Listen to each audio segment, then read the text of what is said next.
So a couple of announcements. One was about the vitamin C titrations. At least one person, their dye had deteriorated beyond use. It had turned brown, light brown and almost clearish brown.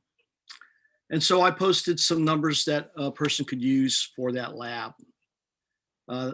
Also, for uploading the documents, I'm trying a new method to upload things and found out that PDF files don't work. You have to use JPEG. So usually when you take pictures with phone, it's pretty easy to turn those into a JPEG. All right, those were the couple of announcements. And now, Greg, you had like 5 questions, is that right? Yeah, if you don't mind going over them right now, that would be great. Great, I'll get started on that right now. Rebecca, do you have any questions? Greg really didn't have any questions. That was just a joke. Do you have any questions you'd like to go over, Rebecca? I just have a quick one. It kind of relates to that lab you were just talking about. So I got the vitamin C titration. Yeah, I got a really similar result for the number of drops for the diluted vitamin C solution. But based on the calculation that I had, my number of drops to see the really, really slight difference in dye, because mine was really slight too, but I could still see it. The number of drops was just way too high for the amount of milligrams per serving I was supposed to get. Let me ask you, how many milligrams of vitamin C were in your container? 60. 60? Okay, that's normal. How many drops did it take to titrate your dilute vitamin C solution? 8. Okay, and how many drops did it take to titrate your diluted juice solution? Oh my gosh, it was like 14 or something. Oh yeah, usually it's the other way around. It's like 14 for the dilute vitamin solution and 8 for the other solution. So if yours is the other way around, you probably got somewhere like 300 or 400 yeah. right? Yeah. This lab it's a tough one to do because of the small amounts we're using and the slight color change we're using. Did you do a side-by-side comparison to see if you were getting the same sort of pinkish color? Yeah, I was wondering if it's because I didn't have any white containers, so I just put clear ones on top of a white sheet of paper.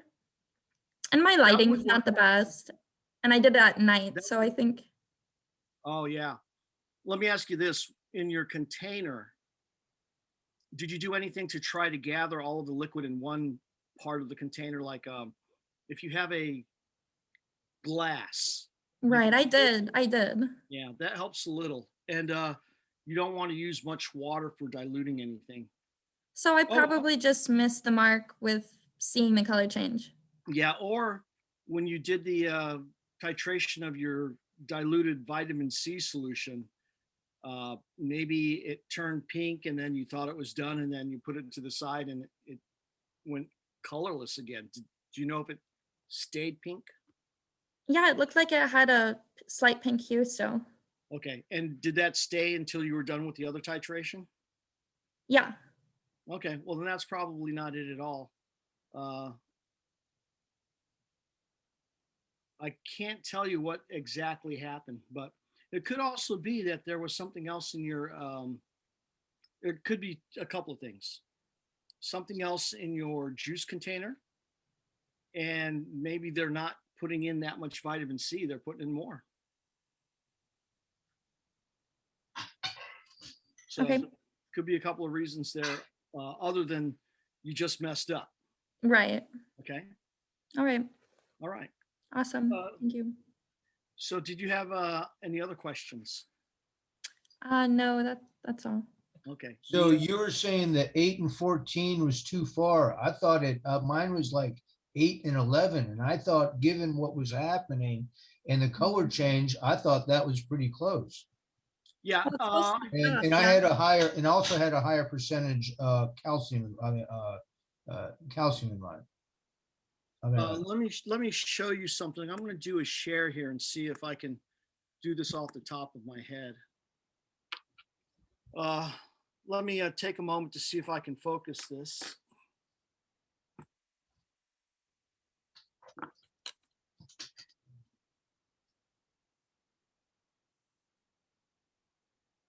Okay, so I believe we took around 250 milligrams of vitamin C and made about 50 milliliters of vitamin C solution. Does that sound about right? There's a mower. So can you see what I've written? Am I doing the right share? Yep. Yeah. Okay. And you took was it 1 milliliter or 2 milliliters of this? I think it was 1 milliliter. And you diluted it to almost 100 milliliters. So I'm going to call it 98.0 milliliters. So does that seem about right?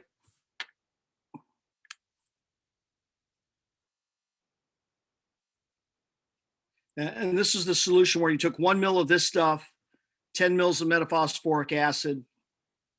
Oh, and that's another question I have. Did you add the metaphosphoric acid when you diluted your vitamin C solution? I did. I added from the pipette. I rinsed the pipette and added it. Oh, okay. That won't matter. But I measured like exactly 10 instead of just dumping half. Yeah, that's not important. The 10, I mean, if you measured precisely 10, the only thing you wasted was time, because it doesn't really matter whether you get like 7, 8, 9, or 10 or 11. All right. It's okay to be precise, but in science, a lot of times what we do is time sensitive. So a chemist normally wouldn't even measure it. They just look at your graduated cylinder. They'd look at the 10 mark and fill it up to there, and they'd be done. Okay, but nonetheless, then you took, how many milliliters of this did you titrate? Was it 1 or 2? 2 of both. Okay, 2 milliliters of the dilute vitamin C solution. And you say that took how many drops? For the vitamin C, it took 8 drops. Okay, 8 drops a dye. And for the 2 milliliters of the diluted juice solution, it took 14 for So mine. 14 drops of dye for the 2.0 milliliters of diluted juice. So you see how what I'm doing here? Basically, these cancel, these cancel, these cancel. And then for your diluted juice, you had 2 milliliters of juice per about 98 milliliters of diluted juice, right? Right. Okay. So those cancel. And how many milliliters of juice in your container? Where do I have it written down? It's like 200 maybe. Yeah, 200 milliliters. So that's 200 point. So this is what it would look like as one calculation. And let's see what we get here. 250 times 2 times 14 times 98 times 200 divided by 50 divided by 98 divided by 8 divided by 2 divided by 2. And this comes out to be 875 milligrams of vitamin C per serving. Now, if this number were not 14, but it were 8, and this one were 14, let's see what this would look like.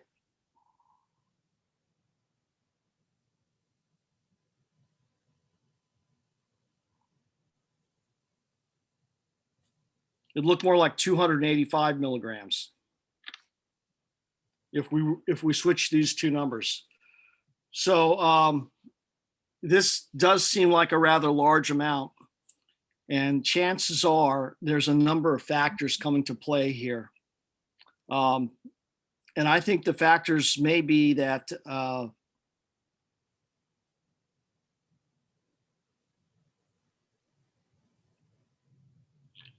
that the dye may have deteriorated a little and it didn't react quite the way it should have. Okay, and Tony, I did also use 125 milligrams of the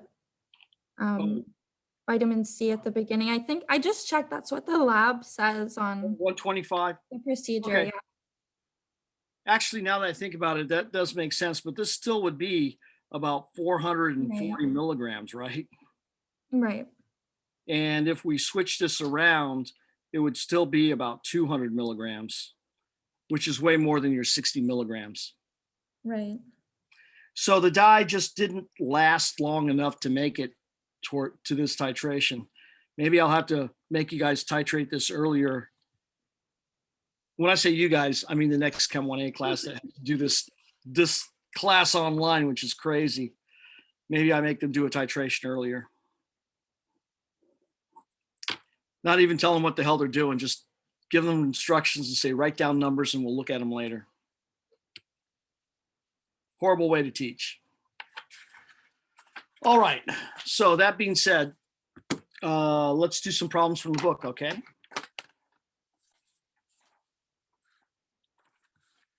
So here is where I had left off with the morning class, I think.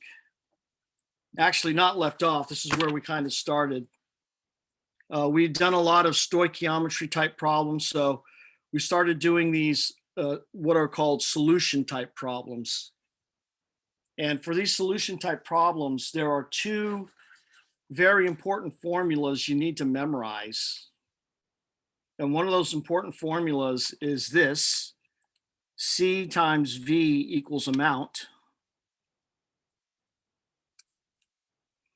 And in this formula, C is concentration.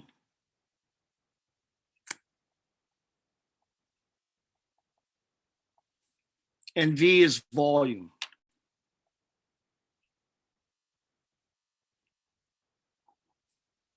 Amount just means the amount of solute, the dissolved particle. Now, the amount will depend on the concentration. Our two types of concentration that we work with most often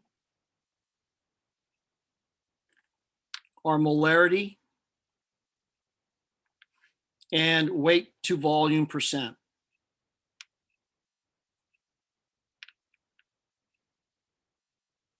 I'm going to abbreviate percent with that. So those are the most two common types of concentrations we use. The abbreviation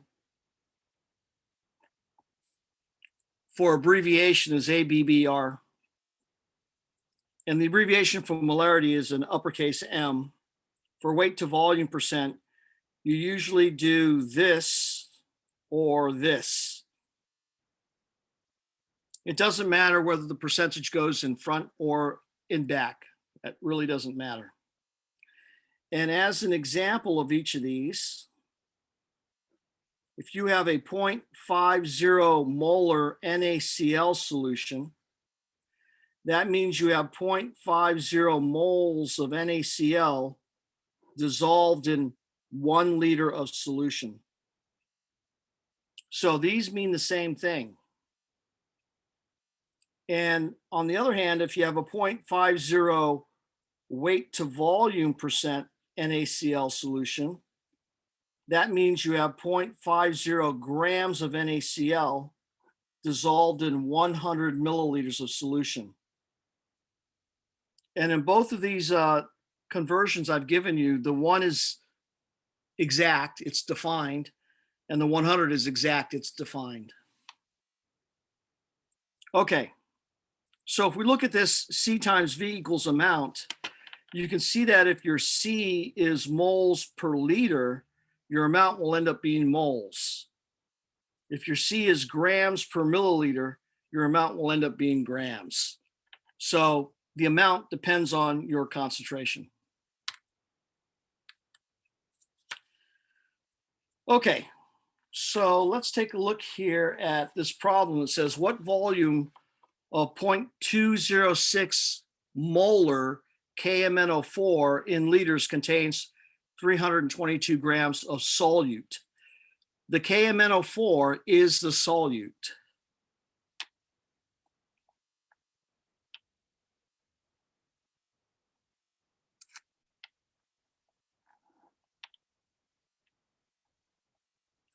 So I'm not even going to bother writing 2.06 M, because that M does not help me with conversions. What helps me with conversions is if I write it out like so. So we have 2.06 moles of KMNO4 per 1 liter of solution. I'm messing with the lighting. You can't tell.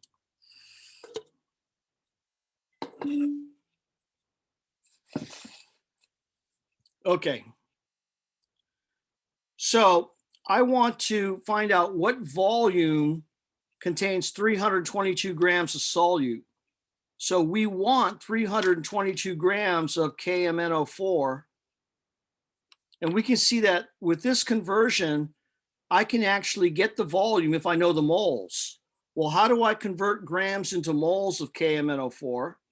And the answer is I use the molar mass. And how do I turn the moles into a volume? I use the molarity.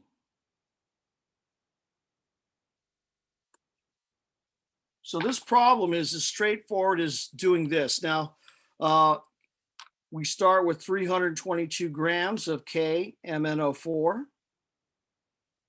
And the molar mass of KMNO4, I have to figure out very quickly. K is 39.10. Manganese is 54.94. And 4 oxygens is 64. So if you add that all up, you get 158.04. So I don't like that arrow there. That's supposed to be a multiplication symbol.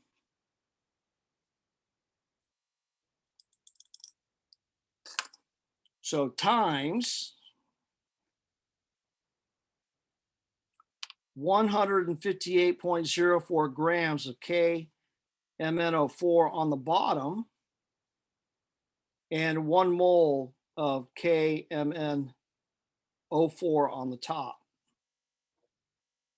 Now here you can see that I want to use this guy so that the moles cancel. So remember, with any conversion, any ratio, you can use it upside down.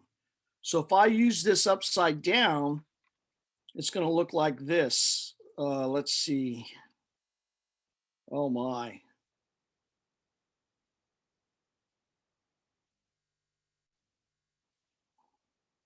I can't do this. This is too hard.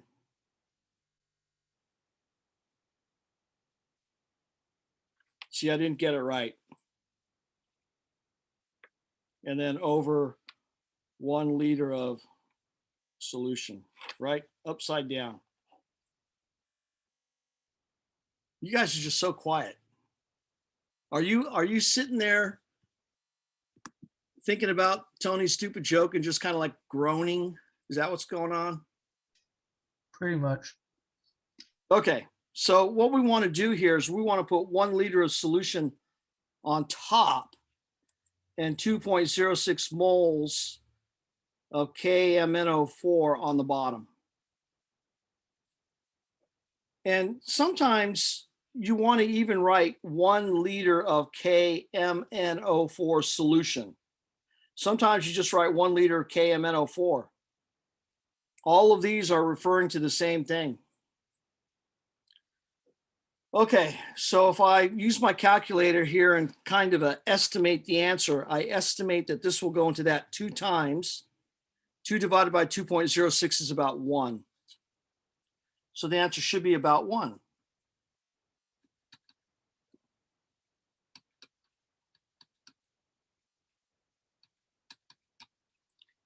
and I get 0.989 liters of KMnO4 solution. So any questions about this problem?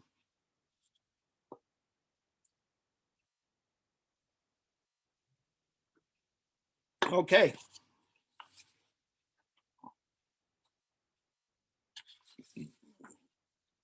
Identify the ions that exist in each solution and specify the concentration of each ion. So I'm only going to do this for one of these, and it's going to be C. So we have to realize that K2Cr2O7 is equal to 2 potassium ions and 1 dichromate ion.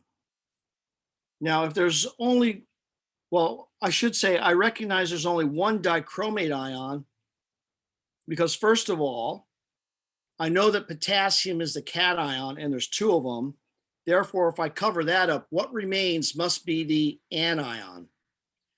If there was more than one of these anions, there would be parentheses around it. The fact that there's no parentheses means that this is the anion. So there's the formula. The fact that I have 2 pluses here means that I have to have a 2 minus here so that when we add up the charges of all the all the ions, the charge ends up being 0. So these are the ions. So this means I can take my my 0.50 molar, and I'm not going to write molar, I'm going to write mole of K2Cr2O7 per 1 liter of solution. And I'm going to multiply by 2 mole of potassium ion to 1 mole of potassium dichromate ion. Or not ion, formula, I should say. So here I get these numbers 2 and 1 from here. And if these ratios are 1 to 2 to 1, there's also 1 mole to 2 mole to 1 mole. So I can throw the moles in there at will. And here you can see that the answer is going to be 1.00 mole of potassium per 1 liter of solution. But a more convenient way to write that is 1.00 m potassium.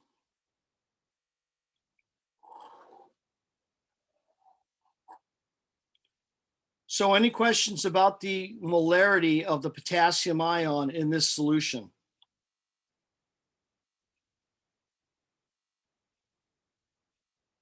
How would the molarity of dichromate differ? Well, it's 1 mole of that. Yeah, so it'd be 1 here instead of a 2. So it would end up being 0.5. All right. Okay, so the tough part of this really is getting the ions. Now I'm going to show you a kind of an easier way to do this.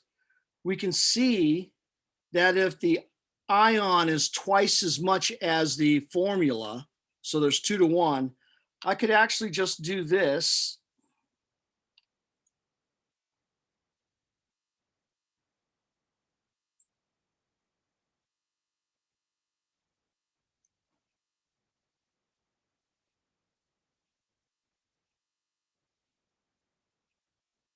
So I think it stands to reason if there's twice as many ions as there are of these formula units, then the concentration is twice as much as the formula unit, and we get the same answer here.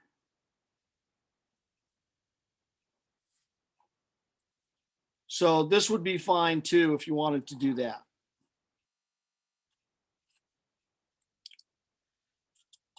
Okay, I'm going to put that to the side.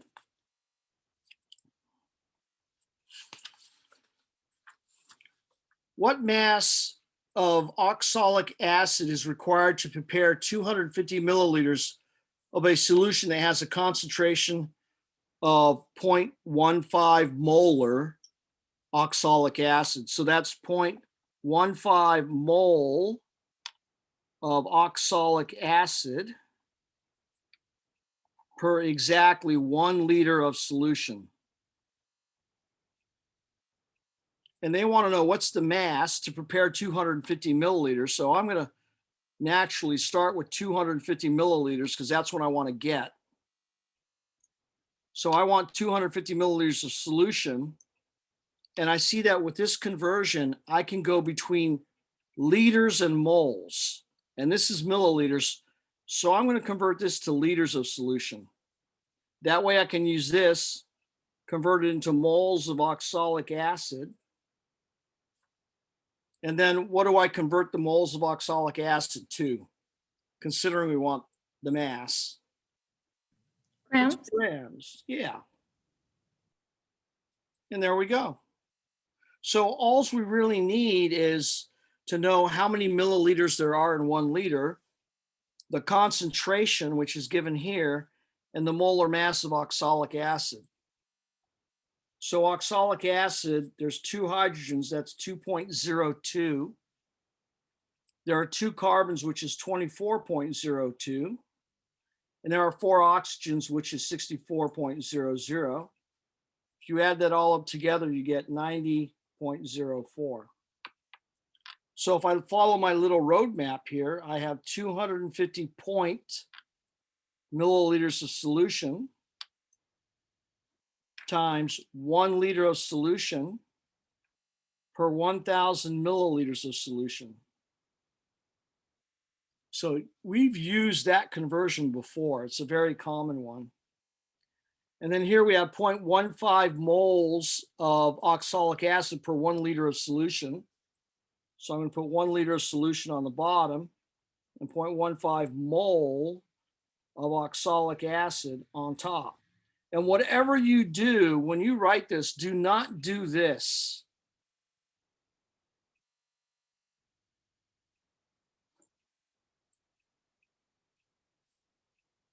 This is wrong, because this says 0.15 moles per liter per liter.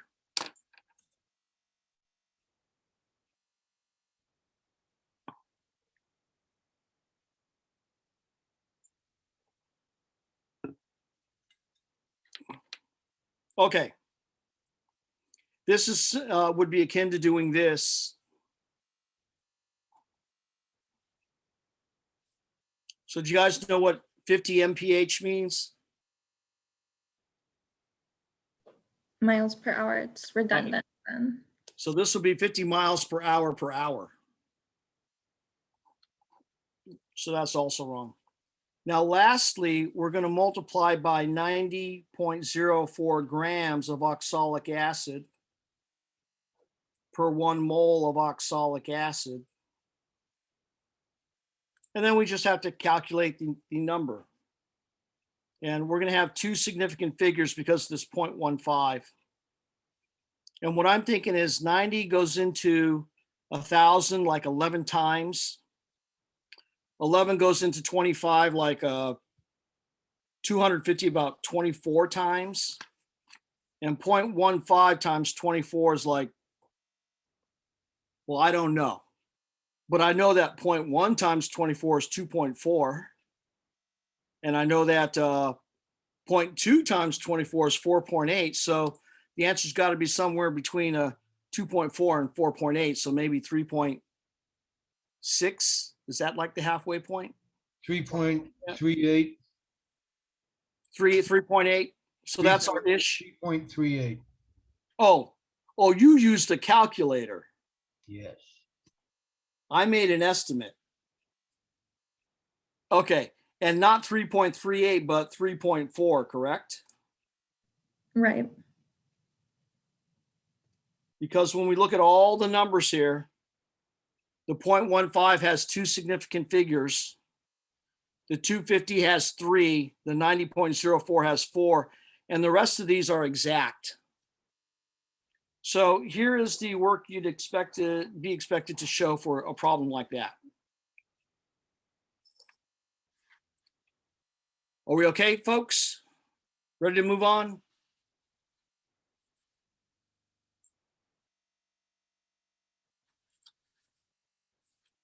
Okay. And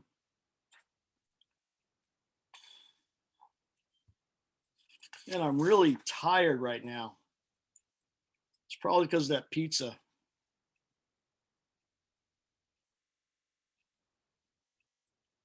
Okay.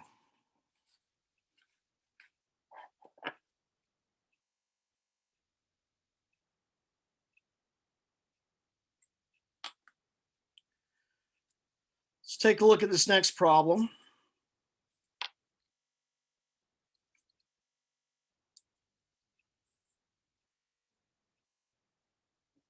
It's not your eyes. I'm trying to focus it a little better. Okay.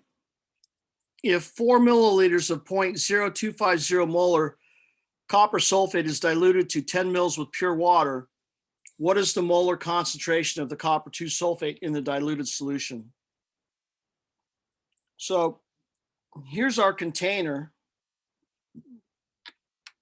And we have 4 milliliters. And we add H2O.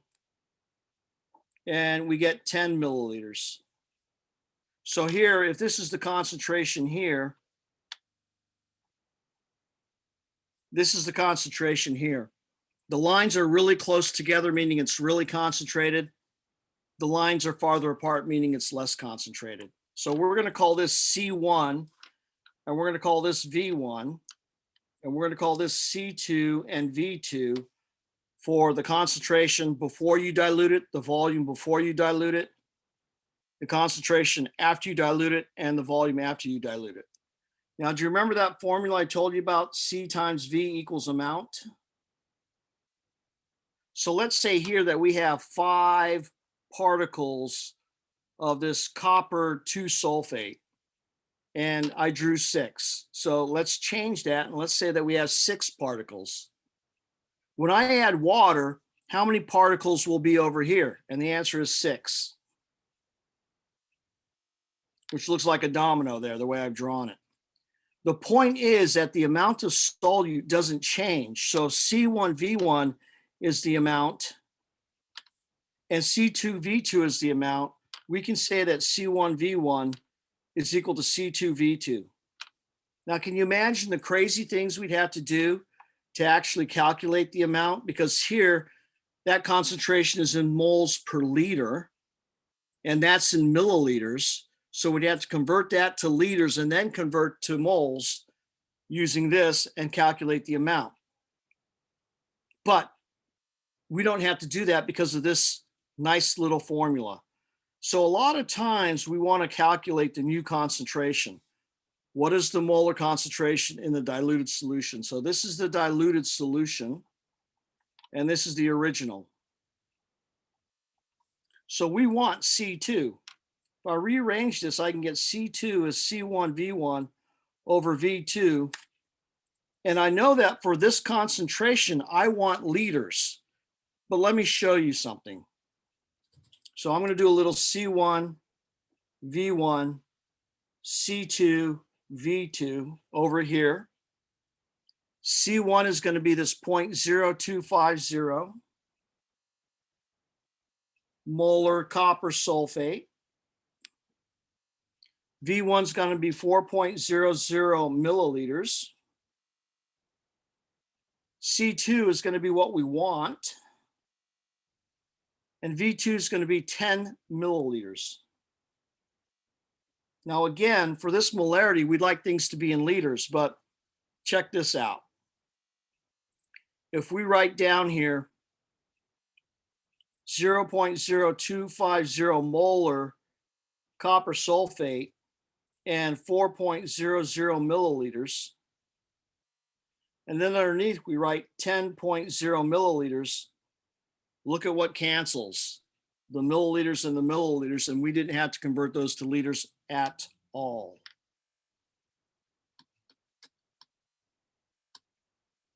So 4 times 0.0250 should be 1. 0.1 divided by 10 should be 0.01. And that would be molar copper 2 sulfate. So I would like to see this type of work where you show the original formula, how you've changed it, you plug in the numbers and you get the final answer. And we have 3 significant figures because each of these numbers has 3 significant figures. So they all have the least number of sig figs, or the most if you want to call it that. And you get 3 significant figures here. Here, the leading zeros do not count. The trailing zeros do count because we see a decimal.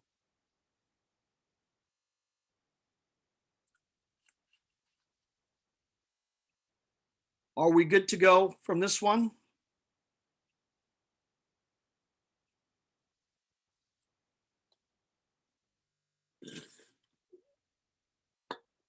Are you good on that one, Greg?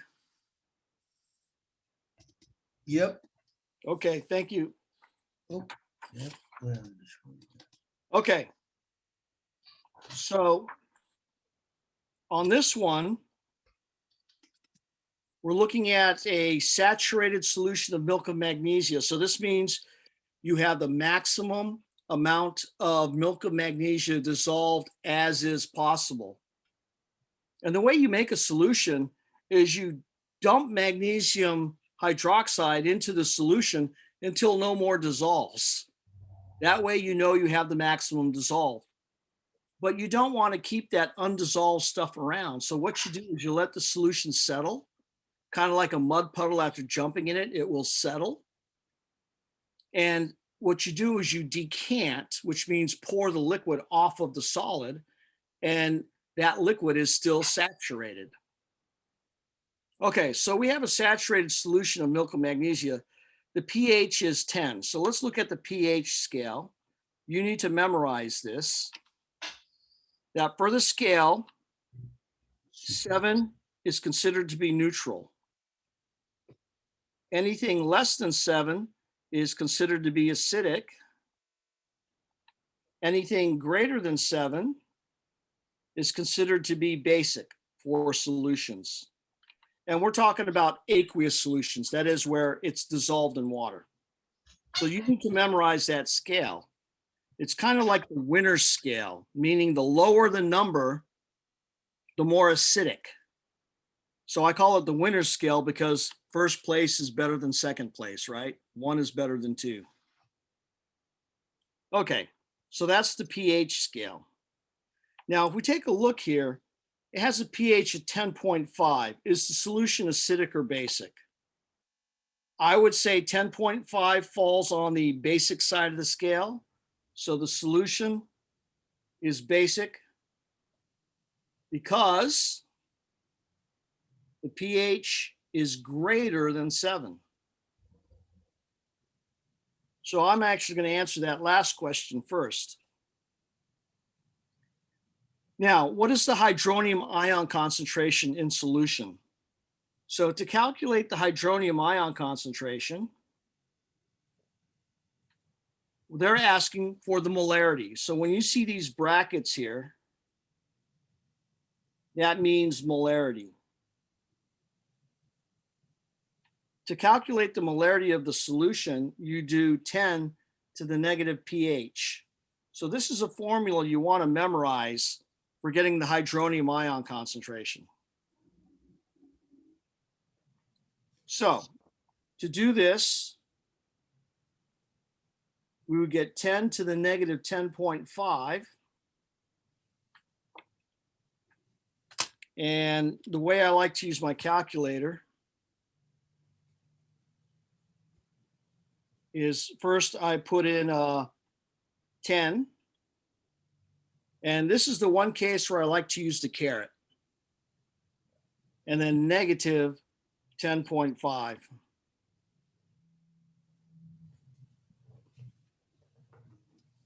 Okay, so we get 7.1622 times 10 to the minus 11.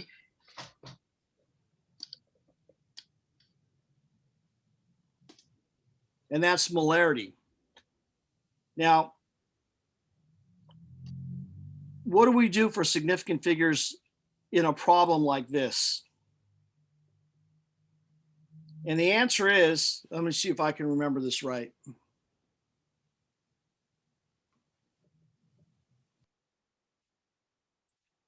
I believe that the number of digits here, the number of significant figures here, no, let me, shoot, I just better look it up. One of the things I've never mastered is significant figures and logarithms. Have you guys mastered that? No. Yeah, me neither. I never learned logarithms in school. We moved around a lot when I was a younger person. And one school that we were at, they were just about to teach logarithms, and we moved. And the school I moved to had just got done teaching logarithms. So the teacher said, oh, just read these sections in the book, you'll have no problem. Right. It never And worked that way. I never learned it. Okay, so the deal is that when you look at the pH, the number of digits after the decimal point equals the number of digits of significant figures. So here, the number of digits after the decimal equals the number of sig figs in the concentration. So we have one, so I guess I was telling you it right. If you have one digit after the decimal here, you get one significant figure here. So the answer is 3 times 10 to the minus 11 molarity. Kind of sad, isn't it? Here you have 3 sig figs and now you got 1. But that's life. Now the reverse is true. With this concentration, if we have one significant figure, how many digits do we get after the decimal? 1. Okay. So this is the kind of work I'd expect to see for that part of the problem. But you wouldn't need to show that part. You just show the correct answer. Any questions about how to get the hydronium ion concentration? Now, I told you that there's actually 2 equations you want to know. It's actually only one equation. It's this equation. But you guys did have logarithms because you wouldn't be able to get into this class if you hadn't. This equation can be rewritten differently, and it looks like this.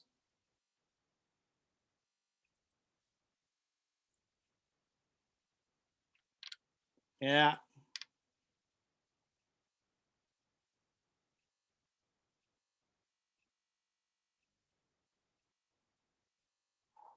So these 2 equations are the same equation with, of course, different emphases.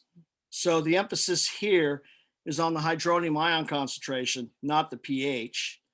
The emphasis here is on the pH, not the hydronium ion concentration.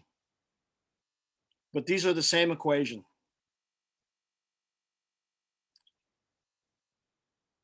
And this is when we write log, that's log base 10. That's something else we did in my school is we did log base 2, log base 10, log base E. What a pain. Okay, I'm going to put that to the side now.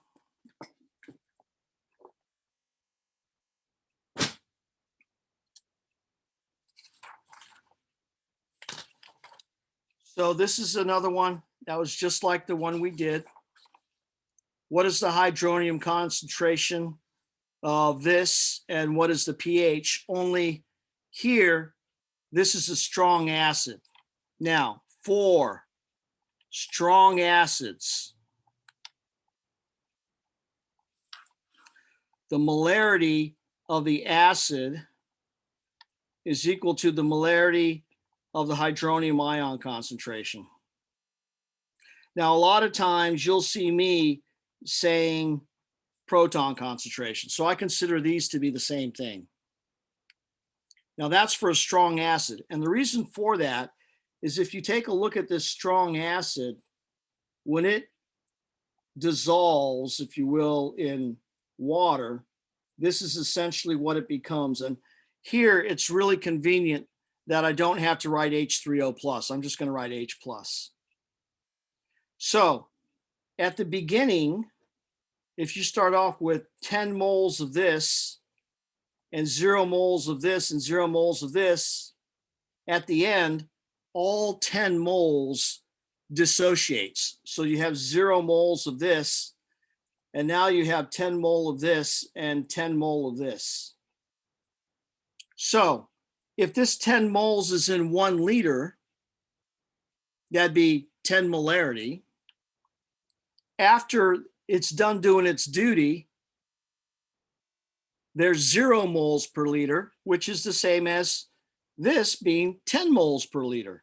So here, what was 10 moles per liter of the acid is now 10 moles per liter of the hydronium ion. So this is for strong acids, not for weak acids. So here we know that the hydronium ion concentration is 1.2 times 10 to the minus 4 molarity. So that means that the pH is negative log of this value.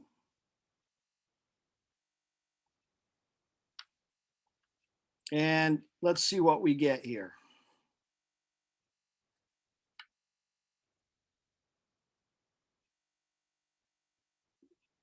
Clear,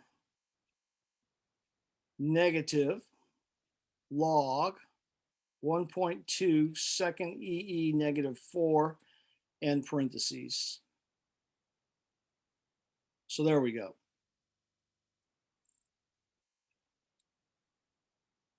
And we get 3.92. So what was the deal again for significant figures?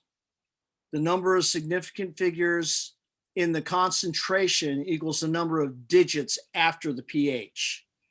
So we have 2 significant figures here. So that means in our answer, we get 2 digits after the decimal. So we would report 3.92. Tony, it wasn't just the number of digits after the decimal? No, it's the number of significant figures in the concentration is equal to the number of digits after the decimal.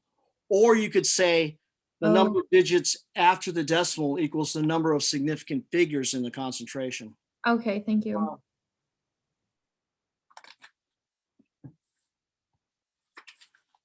So right here.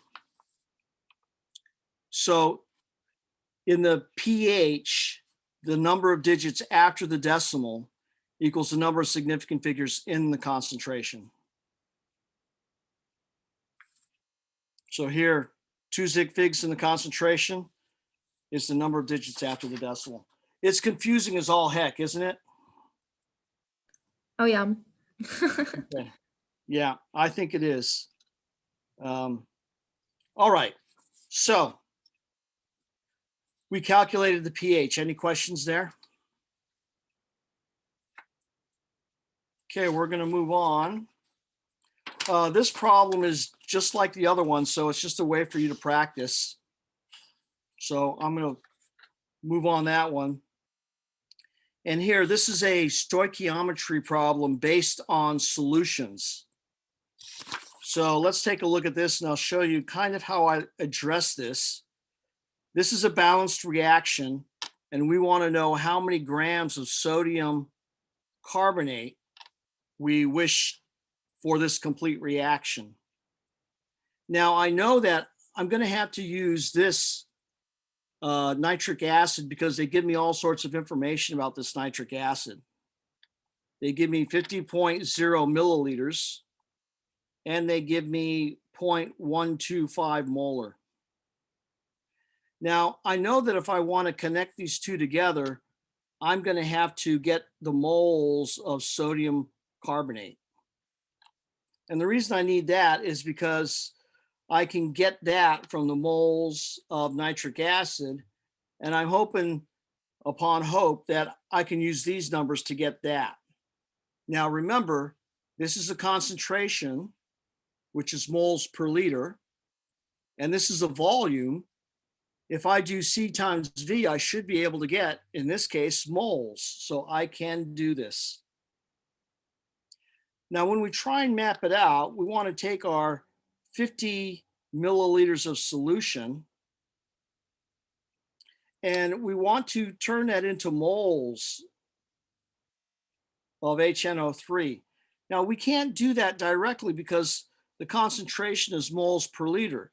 So we have to do a little diversion here and take that 50 milliliters of solution of the HNO3 and turn that into liters of HNO3.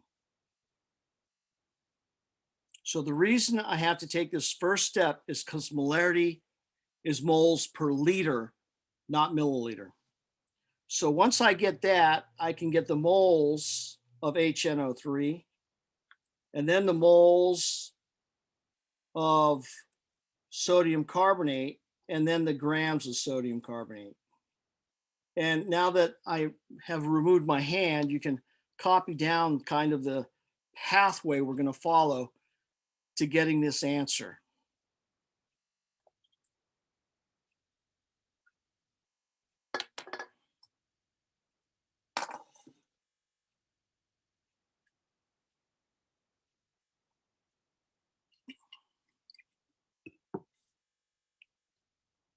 Okay, are you ready to see the answer? Okay, so we're going to start with 50.0 milliliters of HNO3. And I'm not going to write the word solution here because when I see that milliliters, I know that has to be a solution. Times 1 liter of HNO3 per 1,000 milliliters of HNO3. And then times the concentration, which is 0.125 moles per liter.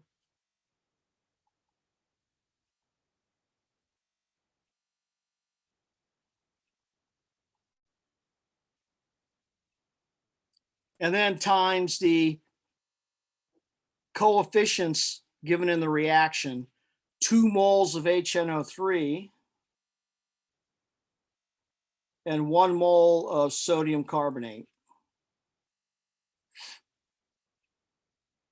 Now, while you're catching up with that, I'm going to calculate the molar mass of sodium carbonate.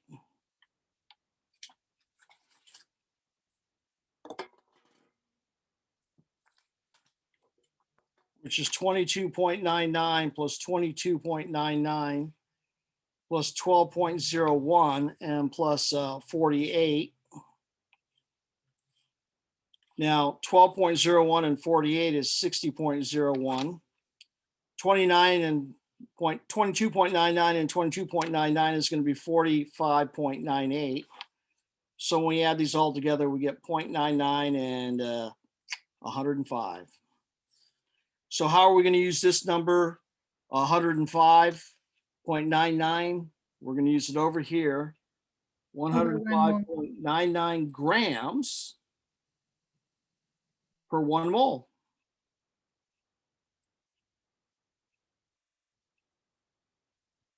And I'm going to put my equal sign down here.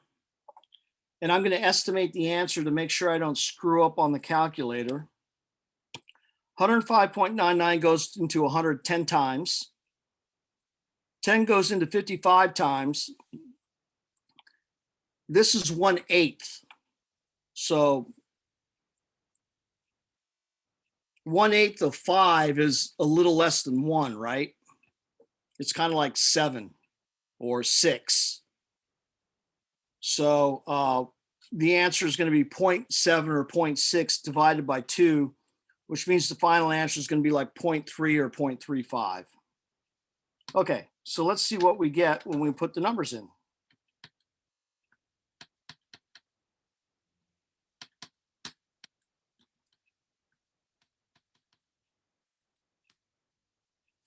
and I get 0.33. And the number of significant figures are going to be 3 because of the 50.0 and the 0.125. And that's going to be grams of sodium carbonate. So that's the kind of work I'd expect to see for that answer.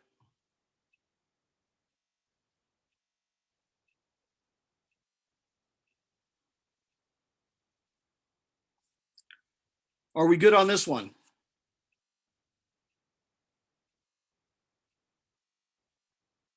Okay, excellent. So I'm going to put that one off to the side. And there's actually, I wonder if there's a problem that I wanted to do.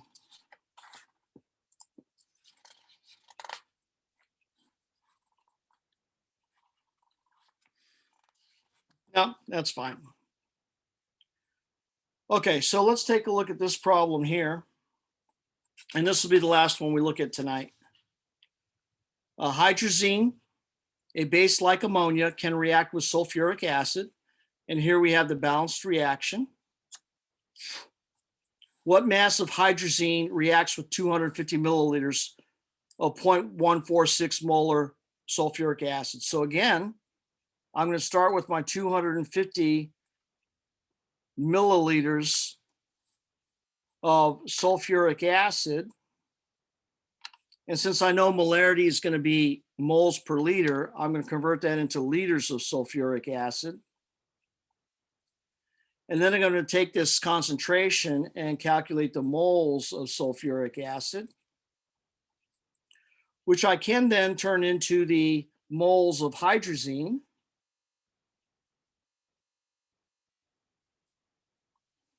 Which I can then turn into the grams of hydrazine.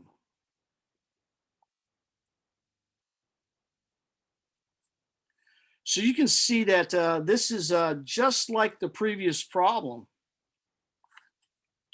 So we're going to start with 250 milliliters of sulfuric acid and multiply again by 1 liter of sulfuric acid per 1,000 milliliters of sulfuric acid.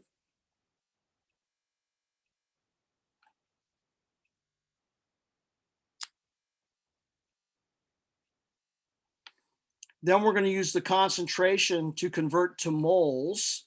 So we're going to use 0.146 moles of sulfuric acid per 1 liter of sulfuric acid. Then we're going to use the mole ratios from the balanced reaction, which say 1 mole of sulfuric acid to 2 mole of hydrazine. So 1 mole of sulfuric acid is going to go on the bottom. 2 mole of hydrazine is going to go on top, according to our balanced reaction of 1 to 2. And then the molar mass of hydrazine, 2 nitrogens is 28.02. 4 hydrogens is 4.01 for 32.06.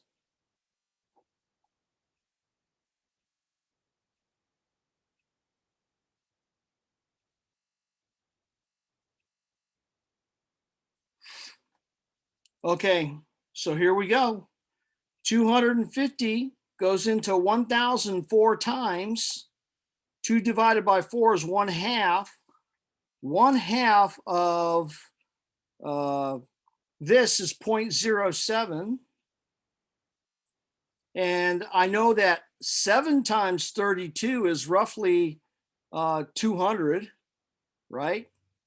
So 0.7 times 32 would be roughly 20.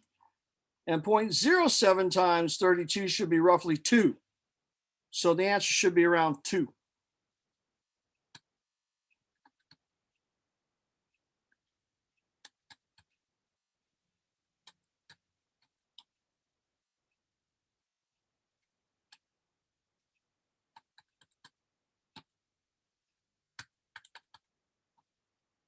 and I get 2.34.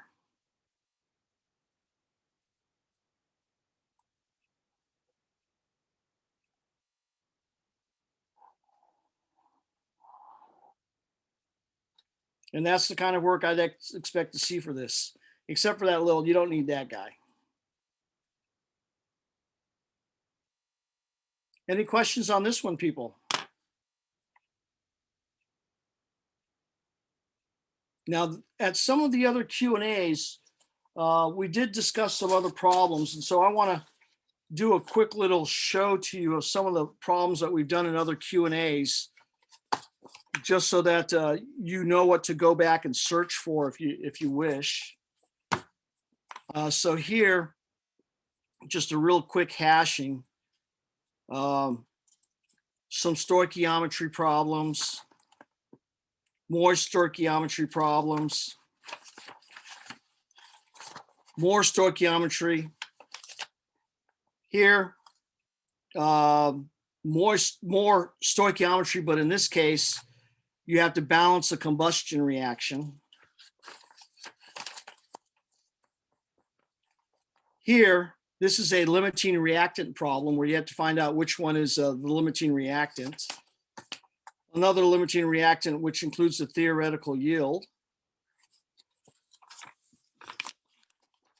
Here's a limiting reactant problem with a amounts table, which I don't use.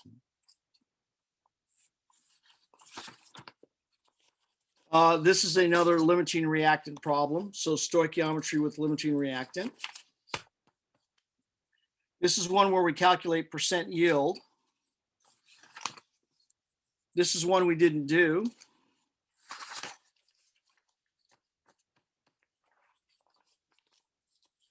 This is one where it gets kind of crazy because of the 74% yield one. So you probably want to take a look at this to see kind of how you do a problem like this. This one is one where we're trying to figure out the mass percent of copper 2 chloride in a impure sample. So this is another type of quantitative analysis you do. And here's another mass percent one where you're trying to figure out the mass percent of something in the original. This is one where we're trying to figure out the empirical formula by combustion. So that's the one where you figure out the grams of CO2, get the moles of carbon, take the grams of H2O, get the moles of hydrogen, and get the formula. Another one of the same. And this is one where we're trying to figure out the formula of a compound where you're combusting it, but it also has oxygen. So there's a little extra step there where you had to get the grams of carbon, the grams of hydrogen, and use those two numbers and that number there to figure out the grams of oxygen. This is one where you're trying to figure out the formula of a compound rather than just a hydrocarbon. So this one was pretty interesting. Now, I'm not sure if we did problems like this for us, but here, this is trying to figure out concentrations. And here again, this is one where we're trying to figure out concentrations.